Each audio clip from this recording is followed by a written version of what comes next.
قراءة بس لو تم قراءته سند وقراءته هذا هو المقام دور نيجي ميكو تمقام هذا ميكو التومس بسم الله الرحمن الرحيم الحمد لله رب العالمين والصلاة والسلام على سيد الأنبياء والمرسلين وعلى آله وصحبه أجمعين أما بعد فحدثنا شيخنا وسيدنا محمد فهيم حفظهم الله تعالى وأكرمهم في الدارين قال حدثنا مؤسس الجامعة الفاروقية الشيخ سليم الله خان الديوبندي قال حدثنا الشيخ شيخ العرب والعجم حسين أحمد المدني عن فزيلة الشيخ شيخ الهند محمود حسن الديوبندي عن الشيخين الجليلين الكريمين عن شيخ العلامة قاسم العلوم والخيرات محمد قاسم النانوتوي والشيخ العلامة فقيه العصر رشيد أحمد الجنجوهي وهما يرويان عن العارف بالله شيخ عبد الغني المجددي عن مولانا الإمام الحجة شيخ محمد إسحاق الدهلوي عن الشيخ عبد العزيز الدهلوي عن العارف بالله شيخ ولي الله أحمد بن عبد الرحيم النقشبندي قال أخبرنا الشيخ أبو طاهر محمد بن إبراهيم البردي قال أخبرنا الشيخ إبراهيم البردي قال قرأت على الشيخ أحمد القشاشي قال أخبرنا الشيخ أحمد بن عبد القدوس المنشاوي قال أخبرنا الشيخ محمد بن أحمد الرملي عن الشيخ زكريا بن محمد بن أبي يحيى الأنصاري قال قرأت على الشيخ حافظ الحجة أحمد بن علي بن حجر العسقلاني عن الشيخ إبراهيم بن أحمد التنوخي عن الشيخ أحمد بن أبي طالب الحجازي عن الشيخ السراج الحسين المبارك عن الشيخ عبد الأول بن عيسى الهروي عن الشيخ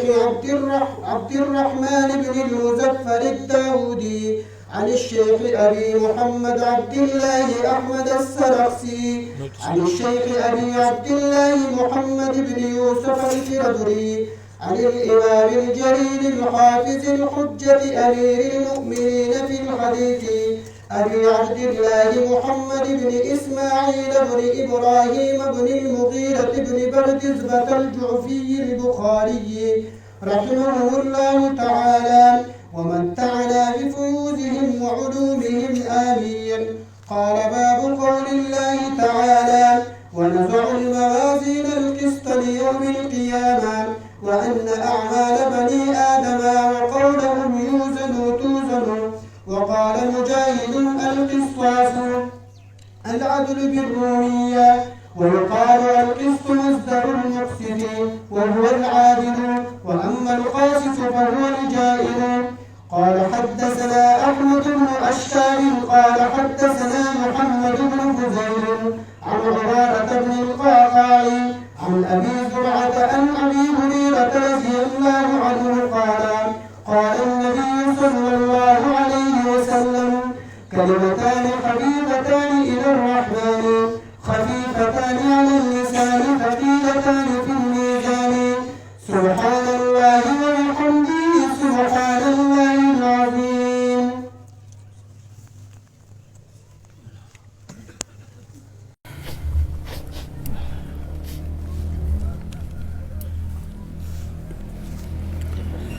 بسم الله الرحمن الرحيم.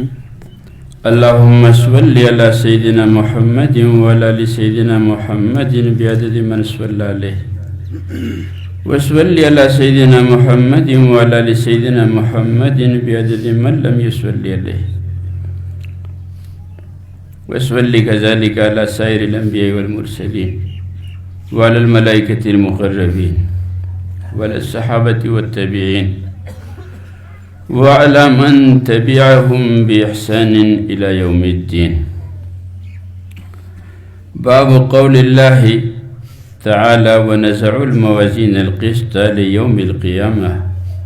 وأن أعمال بني آدم وقولهم يوزن. وقال مجاهد القسطاس العدل بالرومية، ويقال القسط مصدر المقسط وهو العادل، وأما القاسط فهو الجائر. امام بخاری رحمه الله تعالی یو ډیر لوی محدث او حقیقت کې امیر المؤمنین فی الحدیث، لکه په سند کې هم دا وینم واغستی شو امیر المؤمنین فی الحدیث اطلاق بشوی دی. او د دوی کتاب صحیح بخاری چې دا نو دا اصح الکتب بعد کتاب الله، او دومره د دې صحت منلی شوی دی چې که چېرته کې علماو دا لیکلي که چېرته چا دا قسم وکړو چې که چېرته کې د بخاري او د مسلم احادیث صحیح نه وي نو په ما دې ښځه طلاقوي، نو علماو لیکلي چې طلاق نه واقع کېږي، ځکه چې ټول امت د بخاري او د مسلم صحت منلی دی، او د امت اجتماع او د امت اجماع په گمراهی باندې او په غلطه خبره باندې د رسول الله صلی الله علیه وسلم د ارشاد مطابق نشي کېدلی، ځکه چې هغوی دا فرمایلی دي چې لن یجتمع امتی علی ضلالة، زما امت چرته په گمراهی باندې نشي متفق کېدلی، او که چرته کې شو بالفرض محال نو بیا زه هم د دې امت نه بیزاره یم او دوی هم زما نه بیزاره دي. نو دا خو حقیقت دی چې امت د رسول الله صلی الله علیه وسلم نه بیزاره نه دی، او رسول الله صلی الله علیه وسلم د امت د ګناهګارو افرادو هم شافع دی. او هغوی ته چې کله دا وویلی شو قرآن مجید آیت نازل شو چې ولسوف یعطیک ربک فترضی، نو هغوی دا وفرمایل چې زه به تر هغې پورې نه راضي کېږم چې څو پورې زما یو امتی هم په جهنم کې وي. نو د هغې تقاضا دا ده چې رسول الله صلی الله علیه وسلم د خپل امت دغه ګناهګار فرد نه هم راضي دی او خوشحاله دی، خفه کېږي ترې نه، لیکن امت له هم بیا دا پکار دی چې هغه دی د خپل نبی صلی الله علیه وسلم قدر او احترام وکړي او هغه دې نه خفه کوي. نو بهرحال دا د امام بخاری رحمت الله علیه کتاب اصح الکتب بعد کتاب الله دی، او د خپل عجیب معارف دی، عجیب نکتې دي، عجیبه نکتې دي د دې کتاب. اول نه کتاب شروع کو نو د هغې کې باب بدء الوحی عنوان یې کېښودو چې د وحی ابتدا په کومو حالاتو کې شوې ده. نو په هغې کې 15 حدیثونه روایت کړي دي، لیکن په هغې کې د ټولو نه اولنی حدیث چې دی هغې انما الاعمال بالنیات راوړ، چې د هغې د وحی سره په ظاهره باندې هېڅ تعلق هم نشته، لیکن هغه حدیث په دې کې ذکر کو د ټولو نه مخکې راوړ. هغه حدیث د هغې مقصد دا دی چې د اعمالو اعتبار په نیت باندې دی، او کم عمل کی چې د الله رضا او د الله د رسول صلی الله علیه وسلم خوشحاله کول مقصود وي نه هغه عمل په حقیقت کې عمل دی، او کم عمل کی چې د الله رضا کول مقصود نه او ریا او دکاوا او خلکو ته ښودنه مقصد وي نه هغه عمل هیڅ عمل هم نه دی، د هغې هیڅ حیثیت هم نشته. لکه رسول الله صلی الله علیه وسلم په یو موقع باندې دا وفرمیل چې کم من صائم لا يصيبه من صيامه إلا الجوع وكم من قائم لا يصيبه من قيامه إلا السهر. څومره روژه نیونکي داسې دي چې هغو ته د هغو د روژې نه سوا د لوږې تندې نه بل څه شی نه میلاویږي، ځکه چې د هغو مقصد په خپل روژې باندې چونکې خلکو ته دا ښکاره کولی چې زه روژهدار انسان یم او زه د روژې اهتمام کوم او زه ډېر زیات نیک او ایماندار یم، نه دی چې خپل ایمان ښکاره کوي خلکو ته او خپل روژې ښکاره کوي، خپل اعمال ښکاره کوي، الله ته نه ښکاره کوي، نو د دې عمل هېڅ حیثیت هم نشته، د دې بیا صرف سوا د لوږې تندې نه بل څه شی ورته نه میلاوي. او دغه شانتي کې ثابت شپه یو سړی مونځ کوي او په رکوع په سجده باندې دی اوږدې اوږدې سجدې پکې هم کوي اوږده اوږده قیامونه پکې هم کوي لیکن د مقصد دا دی چې خلک دته ولی الله وایي خلک دته تهجد گزار وایي خلک دته مونځ کوونکی وایي نو د دې مونځ دله هېڅ فایده هم نشته د دې نه د دپاره خوب زیات بهتر دی نو په نیت باندې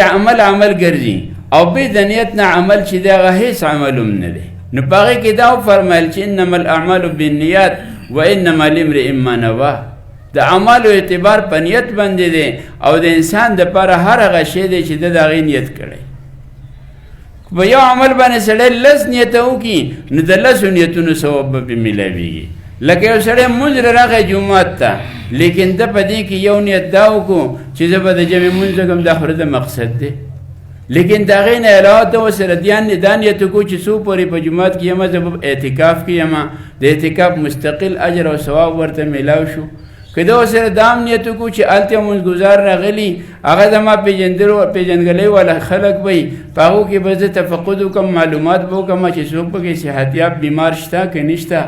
د هغو خیر خبر به واخلمه دا مستقل اجر او ثواب دی که ده ورسره دا نیت وکړو چې که هلته کې د جومات یو حاجت او ضرورت ماته په نظر راغی زه به په هغې باندې سوچ فکر وکړم که زما طاقت وبې کړم او که نه شو نو طاقت د هغې دپاره کم از کم دعا به کولی شم دا نیت وکړو دا به ورته هم اجر میلاو شي نو راغلی یو پیر دی لیکن اعمال ورته ګڼ شی میلاو شو د ګڼو شیانو اجر او ثواب ورته میلاو شو نو انما لامرئ ما نوی فمن كانت هجرته الى الله ورسوله د چا نیت چې د الله او رسول طرف ته تلل وي نو فهجرته الى الله ورسوله د هغه هجرت په اعتبار د اجر او د ثواب سره هم الله او رسول ته وي او ومن كانت هجرته الى الدنيا يصيبها او امرأة يتزوجها فهجرته الى ما هاجر اليه د چا نیت چې د دنیا د حصول دپاره چې دنیا د حصول دپاره هجرت کوي یا چېرته کې د زنانه سره د نکاح دپاره د هجرت کوي نو د ده هجرت هغه طرف ته دی کم طرف ته چې دی ځي یعنې د هغه شي د قباحت په وجه باندې د هغې دوباره نو هم وانغستو نو په نیت سره په اعمالو کې وزن راځي نو د اخرنۍ باب بیا پیدا مرتب کو باب قول الله ونزع الموازین القسط لیوم القیامه دا باب د الله د دې قول او د الله د دې ارشاد په اعتبار سره دی ونزع الموازین القسط مونږ به کېږدو تلې د انصاف مونږ به کېږدو تلې د انصاف قسط چې دی دا صفت دی د موازین دپاره او موازین چې ده دا جمع ده لیکن آیا په قیامت کې تله یوه ده او که متعددې دي په دې کې خو خیر فقهاو اقوال لري لیکن حقیقت دا ده چې یوه تله ده او په هغه یوې تلې سره به د ټولو اعمال وزن کېږي لیکن د هغه تلې شان دومره لوی دی او دومره عظیم شان دی د هغې چې د سلمان فارسي رضی الله تعالی عنه په روایت کې راغلی دي چې دا هغه تله داسې یوه تله ده چې د هغې دوه چاپړې دي او په هغې دواړو چاپړې چې دي هغې ته ډنډه لګېدلې ده او د هغې په ډنډې په منځ باندې د هغې لسان او هغه کم رسۍ نه چې نیولی کېږي پخوانۍ چې کومې تلې وي هغه عنوان سره اوس نن سبا خو الکترانیک تلې راوتې دي هغه په انسو سره د شي وزن ښکاره کوي نو په هغې کې دا فرمایلی دي چې که په یوه چاپړه کې د ټولې ځمکې او اسمانونه کېښودی شي نو د هغې او دا کم څه چې په ځمکې اسمان په منځ کې دي د هر څه پکې کېښودی شي نو هغې دپاره به هم دا تله کافي شي دومره لوی د هغې مقدار دی دومره لوی د هغې حجم دی او دا تله چې دا نو دا به د عرش معلا نه لاندې به دا تله کېښودلی کېږي او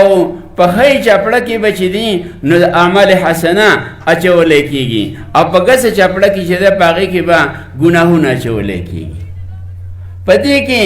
دوه قسمه خلک داسې دي چې هغه د هغو د اعمالو حساب کتاب به بلکل نه کېږي یو قسم خلک خو هغه دي چې د هغو سره سوا د کفر نه بل څه عمل نه هغو نیک بل څه نه ده ګړی بس کفر د هغوی سره ده نو ظاهره خبره ده چې صرف کفر دی نو د هغوی د نیکۍ خو بیا هېڅ اعتبار هم نشته بس د هغو دپاره خو جهنم لازم دی لازمي الله به جهنم ته ورشي الله دې مونږ باندې خپل رحم وکړي معافي دې الله مونږ ته وکړي او دویم هغه خلک چې هغه ایمان داسې ایمان په داسې صفت باندې هغه متصف دي چې د هغو نه هیڅ قسم ګناه نه دی شوی او د هغو سره سوا د نیکیانو نه بل څه شی نشته. نو ظاهره ده چې د هغو د اعمالو د وزن هم څه حاجت او ضرورت نشته. په هغې کې ظاهره د انبیا علیهم السلام دي، اولیاء صدیقین دي، او د کم چا باندې چې الله تبارک وتعالی رحم کړی هغه په دې کې دي. لکه په حدیث کې راغلی دی چې 70,000 کسان او 10,000 کسان داسې دي چې د هغو نه به هېڅ قسم حساب کتاب نه اخیستلی کېږي. او د هغوی متعلق دا فرمایلی دي چې هغه 10,000 کسان هغه دي چې هغوی د الله په الله رب العزت باندې صرف د هغو یقین او توکل او بروسۍ او هغه هېڅ یو سبب ته نه متوجه کېږي، نه هغه دارو درمل کوي، نه هغه څه بل څه شی کوي، نه چاته دا وایي چې موږ ته دعا وکړه، هېڅ ونه وایي. بس صرف په الله باندې پوخ یقین دی چې څه کېږي د الله تبارک وتعالی نه. لکه خلک وایي چې بهلول دانا رحمه الله یو ډېر لوی بزرګ او صوفي ولی تېر شوی دی. نو هغه چېرته وایي یو ځای کې ناستو، چا ورته ویل چې ته دومره قحط سالی ده او ته دعا ولې نه کړې چې باران وشي؟ هغه وخندل وایي زما پیسې دي یې دي که نه قحط سالی دي، دا خو د خدای خپل کارونه دی، په دې کې زه ګوتې نه وم. وایي چې رزق خو الله ورکوي، که باران کوي جو هم به رزق ورکوي او که نه کوي جو هم به هغه ورکوي. زما خو پکې هېڅ کار هم نشته. خدای پاک باران سره هم غله پیدا کوي او بیا خلکو له به رزق ورکوي، او که باران ونه کړي هم د غلې پیدا کول او د خلق مخلوق رزق ورکول د الله تبارک وتعالی ذمه داري ده. الله په خپله ذمه اخیستلې ده او زما دې سره هېڅ غرض هم نشته، زه ولې دغه دعا کوم؟ نه هغه دعا هم نه کوله. نو مطلب دا دی چې داسې یو کس چې صرف په الله تبارک وتعالی باندې یقیني او هغه صرف الله ته متوجه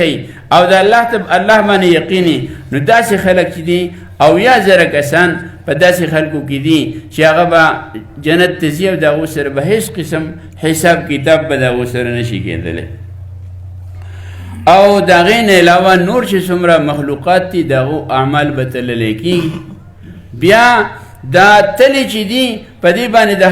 د هر یو عمل دپاره جدا جدا تله ده، او که د هر یو تن دپاره جدا جدا تله ده، دا مختلف اقوال دي، لیکن حقیقت کې خو خبره دغه ده چې یوه تله ده او په یوې تلې باندې بعد د آدم علیه السلام د وخت نه چې څومره انسانان دي د قیامته پورې د دې ټولو اعمال به پې وزن کېږي. لیکن دا ټول هر څه به الله تبارک وتعالی په دومره ټیم کې پوره کړي چې لکه په دنیا کې د سهار د لمونځ نه بعد د 11 بجو پورې د 11 بجو پورې د اشراق د ساخت د ټیم چې دی په دومره ټیم کې به الله د هر څه پوره کړي. ځکه چې الله ته د قیامت حساب عمل چې دی او د قیامت ترتیب چې دی هغه په دنیا باندې نشي قیاس کولی کېدی. په هغې کې د الله تبارک وتعالی خپل یو ترتیب او الله به دا ټول هر څه په یو ساعت باندې وکړي. نو الله کتاب کې دا فرمایي چې ونزعوا الموازین القسط لیوم القیامه، موږ به کېږدو تلې د انصاف په ورځ د قیامت کې، موږ به کېږدو تلې د انصاف په ورځ د قیامت کې. او دویمه خبره په دې باب کې دا ده چې وان اعمال بني آدم وقولهم یوزن، چې اعمال د بني آدمو چې دي او اقوال د بني آدمو ویناګانې الفاظ د بني آدمو چې دي دا به هر څه وزن کېږي، په دې کې به هېڅ شی بې وزنه نه پاتې کېږي، هر شی به وزن کېږي، اعمال به هم وزن کېږي او اقوال به هم وزن کېږي. حدیث شریف کې دا راغلی دی چې چا د یو مسلمان په جنازه کې شرکت وکړو او د جنازې د شرکت نه بعد تر د خښولو پورې دی ورسره په قبرستان کې ولاړو، نو داسې انسان چې دی هغه له به الله تبارک وتعالی 2 قیراته اجر ورکوي، او یو قیرات چې دی په هغه کې هر یو قیرات چې دی هغه به د احد د غر نه هم غټ وي. نو دا وزن ښودلی دی چې په یو عمل باندې دومره وزن شته. دغه شانتې کې دا هم فرمایلی دی چې سبحان الله نصف المیزان، یو سبحان الله چې چا وایي په دې باندې نیمه تله ډکېږي، او الحمدلله تملأه، په الحمدلله باندې بیا دا تله پوره ډکېږي، او الله اکبر تملأ ما بین السماء والارض الله اکبر سره د ځمکې او اسمان په منځ کې چې څومره خلا ده د هر څه په هغې باندې ډکېږي په یو کلمه باندې. لیکن ظاهره خبره ده چې کلمه او په کلمه کې فرق وي. لکه مولا رومی رحمه الله فرمایلی دي وی بر زبان تسبیح و در دلگاه و خر این چونی تسبیح که دارد اثر. په جواب باندې تسبیح وي سبحان الله الحمدلله وي او په زړه کې دي د غوا او د خر تذکرې چلیږي نو د داسې تسبیح به څه اثر. لیکن هغه خلک چونکې نیک خلک وو هغوی دپاره خو د مولا رومي رحمه الله په دې قول باندې عمل وو. لیکن موږ په خپل وخت کې چې دی نه دا اورېدلي دي د تبلیغي جماعت بزرګ چې اوس وفات شوی دی هغوی نه ما په خپله باندې په بیان کې دا واورېدل چې مخکې خو دا شعر وو لیکن اوس زه دا شعر وی داسې ویم چې بر زبان تسبیح و در دلگاه و خر این چونی تسبیح هم دارد اثر. داسې تسبیح کې هم اثر شته. ولې ځکه چې کنځل خو نه کوي که نه تسبیح وایي سبحان الله وایي الحمدلله وایي که د دې په ځای کنځل کولی که د دې په ځای سپکې سپورې ویلی که په دې په ځای نور څه بدې ردې په خولې باندې راویستلی نو په هغې کې به ګناه وکړو به نه و چې په هغې کې ګناه دی نو په دې سبحان الله کې په دې الحمدلله کې په دې الله اکبر کې په دې باندې بیا اجر دی اگر که په زړه کې ګوخري او که بل څه شی وي ځکه دا به الله په خپله باندې ټیک کړي. د هر یو عمل لپاره اثري لكل مجلس تاثیر ولكل عمل تاثیر د هر یو عمل کې اثر شته. الله تبارک وتعالی وی په خپل باندې ټیک کوي. نو دا فرمایي چې وان اعمال بني ادم وقولهم يوزن اعمال د بني ادم او اقوال د بني ادم چې دي دا به وزن کیږي. او په دې باندې مخکې اعتراض کاو چې دا خو اوصاف دی به تا به څنګه وزن کېږي لیکن په دې زمانه کې هغه اعتراض باقي پاتې نه شو ځکه چې ګرمي هم خلک وزن کوي یخني هم خلک وزن کوي تب هم خلک وزن کوي بلډ پریشر خلک وزن کوي شوګر خلک وزن کوي هر یو شی وزن کېږي. نو د دې اعتراض ته په دې زمانې مطابق هیڅ قسم ضرورت پاتې نه شو نه په دې اعتراض باندې د خبرې کولو ضرورت دی او نه د اعتراض په خولې باندې راوړل مناسب دي. وقال مجاهد القسطاس العدل بالروميه امام مجاهد رحمه الله دا ډېر یو لوی تابعی دی د حضرت عبدالله ابن عباس رضی الله تعالی عنه او د حضرت عبدالله ابن عمر رضی الله تعالی عنه او د نورو ګڼ شي صحابو نه دی علم حاصل کړی دی. نو دا امام مجاهد رحمه الله فرمایي چې القسطاس العدل قسطاس معنی چې دا عدل دی په رومي ژبه کې. اوس که څوک دا سوالو کې چې په رومي ژبه کې بیا الله خدا فرمایلی دی چې انا انزلناه قرآنا عربیا نو دا خو رومي لفظ پکې راغی. نو بعضو خلکو خدا ویلی دي چې د یو لفظ عجمي استعمال سره قرآن د عربیت نه نوځي. لیکن صحیح خبره دا ده چې یو عجمي لفظ په عربی ژبه کې استعمال شو او عربو هغه په خپل استعمال کې راویستو نو بیا هغه عجمي نه دی بیا هغه عربي شو. اگر چې په اول وهلت کې په اول اعتبار سي سره هغه لفظ خو بېشکه عجمي لفظ وي لیکن چې کله عربو په خپل استعمال کې راوړ او هغه معرب کو نو بس هغه بیا د عربی لفظ دی. نو د دې وجه نه عدل دا څه ورته وایي قسط چې دی نو دا عربي لفظ دی قسطاس عربي لفظ دی.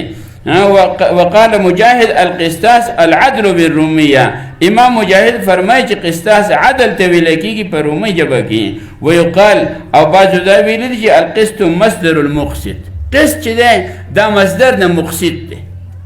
مصدر د مقسط دی یعنی هغه کوم چې اضافي حروف دي زائد حروف دي د هغې په حذف سره قسط چې دی دا د مقسط مصدر دی. وهو العادل او دا مقسط چې دی دا عادل ته ویل کېږي. او اما القاسط فهو الجائر سو پورې چې د قاسط تعلق دی چې هغه د قسطه یقسطونه ماخوذ دی قاسط نو هغه قاسط جائر او ظالم ته ویل کېږي. قاسط چې دی هغه جائر او ظالم ته ویل کېږي. بیا حدیث امام بخاری رحمه الله ذکر کړی دی چې هغه سند زموږ د ملګري سند بیان کو هغه سند سره دی دی وجه نه د اختصار دپاره علما په دې کې داسې وایي چې به قال حدثنا یعنی بسند متصل منا الى امیر المؤمنین فی الحدیث په هغه سند سره چې متصل دی زمونه د امیر المؤمنین فی الحدیث پورې د امام بخاری رحمه الله پورې امام بخاری رحمه الله فرمایي حدثنا احمد بن اشکاب اشکاب هم ویل دی اشکاب هم ویل دی دواړو طریقې سره د لفظ دی حدثنا احمد بن اشکاب مونږ ته بیان کړی دی احمد بن اشکاب رحمه الله دا د امام بخاری رحمه الله اخیرنی استاد دی په مصر کې او دا حدیث امام بخاری رحمه الله په خپل کتاب کې 100 پیری ذکر کړی دی لیکن د دې استاد په حواله نه دی ذکر کړی دا د امام بخاری او خاصه لطیفه ده چې کم حدیث په اخر کې اوریدل دي هغه د اقا استاد نه په اخر کې ذکر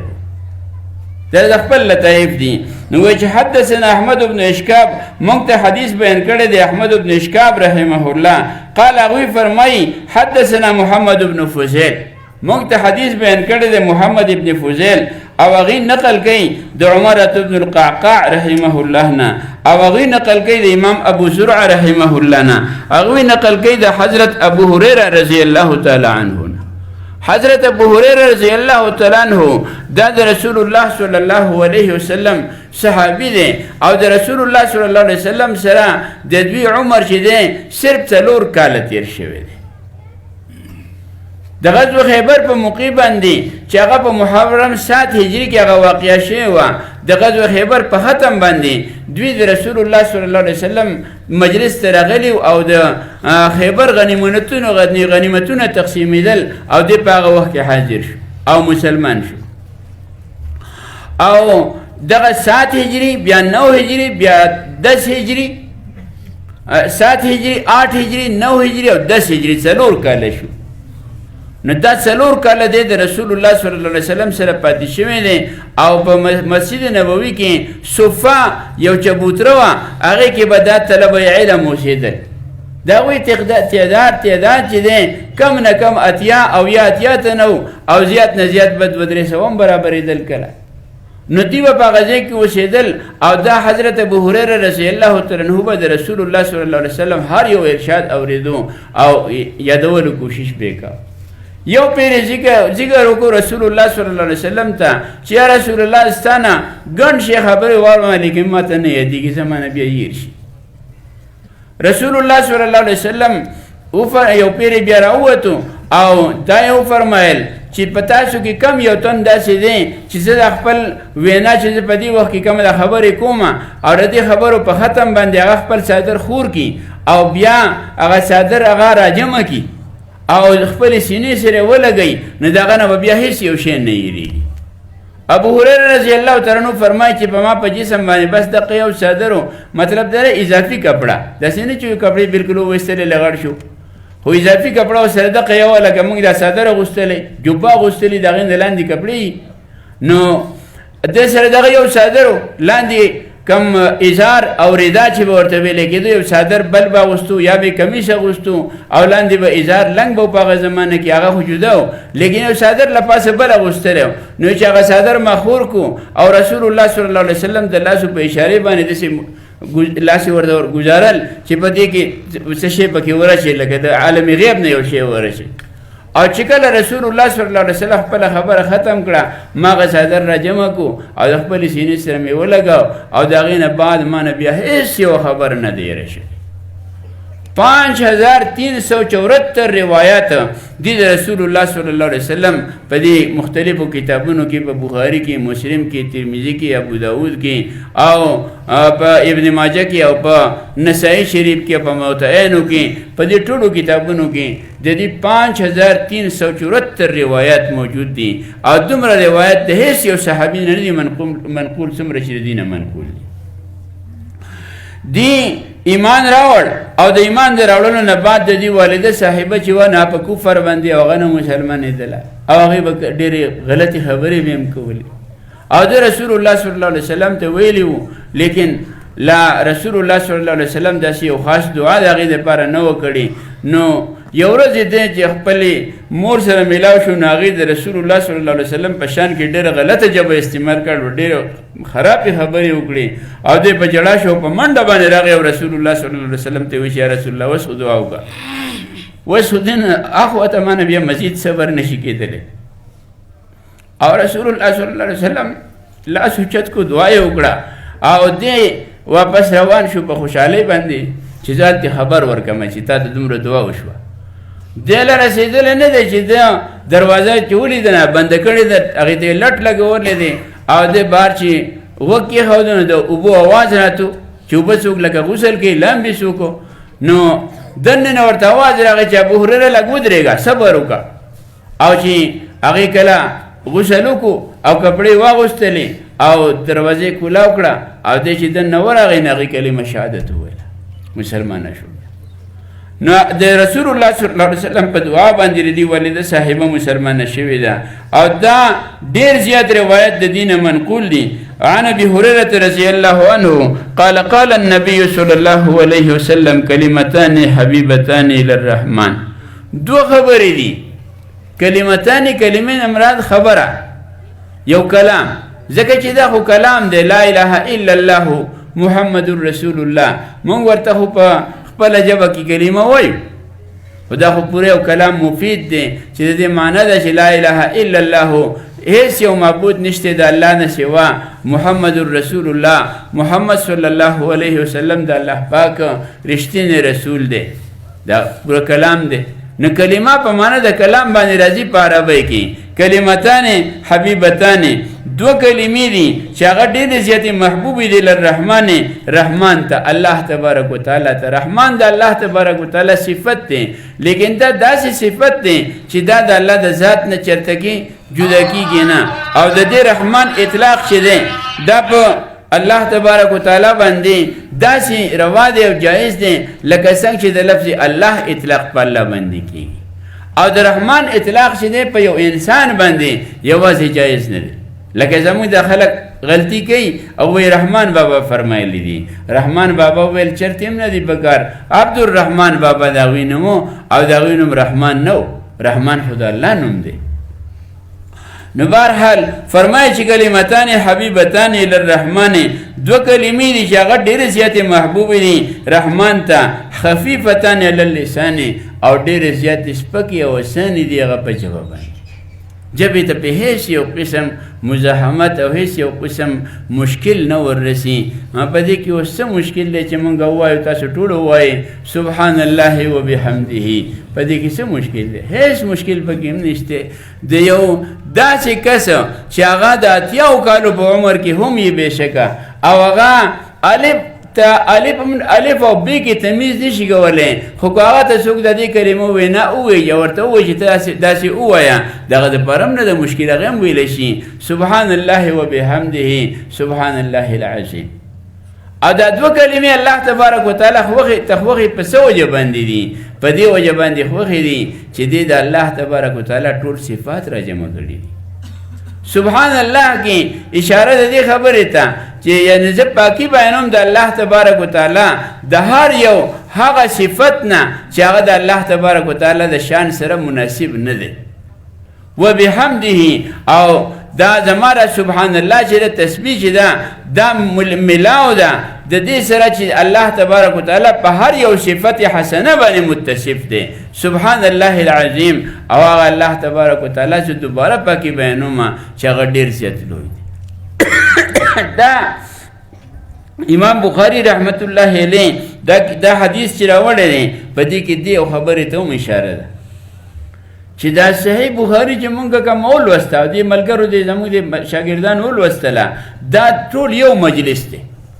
او په یو حدیث کې رسول الله صلی الله علیه وسلم دا فرمایلی چې څوک په داسې یو مجلس کې ناسي چې په هغې کې د هغه نه څه اخوا دېخوا کمې زیاتې لاندې باندې د هغه نه شوی نو دله پکار دي چې دی د مجلس په ختم باندې دا کلمه ووایي چې سبحانك اللهم وبحمدك اشهد ان لا اله الا انت استغفرك واتوب اليك نو د څومره غلطیانې په دې مجلس کې دنه شوي هغه به ټول معاف شي نو دغه کلمه چې ده او دا الفاظ چې دي دا دواړه تقریبا یو مفهوم او یو مضمون لري سبحان الله وبحمده سبحان الله العظیم په دې کې چې کم کمی بیشي شوی کم زیاتې شوی د دې ملګرو نه یا زموږ نه په دې مجلس کې چې اوس موږ ناست یو د ګڼو خلکو په زړونو کې به داسې یو خبرې هم راغلي چې هغه به نامناسب وي او هغه نامناسبه خبرې چې دي هغه د وبال او د نقصان باعث ګرځېدی شي لیکن چې کله دا کلمې وویله په دې کلمې صرف الله تبارک وتعالی هغه کمې زیاتې چې کم شوی کم لاندې باندې چې شوی الله تبارک وتعالی به هغه معاف کړي الله دې موږ ټولو ته معافي نصیب او د اعمالو وزن چې دی دا برحق دی دا حق دی دا زموږ د مسلمانانو ټولو